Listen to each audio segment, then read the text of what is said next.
Friends, ఈరోజైతే గోంగూర chicken తయారు చేస్తున్నానండి. చికెన్ బాగా ఫ్రై అయిపోవాలండి. ముక్క అలాగా అంటుకుంటే ఇలాగ ఇడిపోయినట్టు ఉండాలా. ముక్క అయితే పీస్ అయితే ఇడిపోయినట్టు ఉండాలండి. పీస్ అయితే బాగా ఉడికిపోయింది అండి. గోంగూర ఉడికించుకొని ఆయిల్ వేసుకొని ఇలా వదిలేయాలండి. వదిలేస్తే వారం 10 రోజులు కూడా మనకి ఇలాగా ఇదే దీనిగా ఉంటుంది. ఆయిల్ వేసుకుంటే లేదంటే బూజు కట్టేస్తుందండి. ఇదండి చూడండి. ఇప్పుడు ఈ గోంగూరని ఉడకపెట్టేసుకున్నాం కదా. ఉడకపెట్టేసుకొని చక్కగా మెదివేసుకొని ఉంచేసుకున్నాము ఆయిల్ వేసి. ఇప్పుడు గోంగూరలో వేసుకుందాం.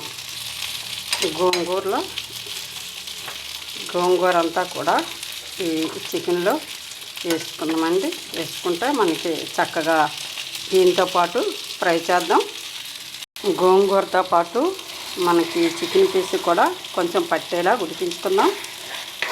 ఇంకొక 10 నిమిషాల పాటు మన ఈ గోంగూర చికెన్ కూడా చక్కగా అలా ఉడికించుకుంటే చాలా రుచిగా ఉంటుందండి.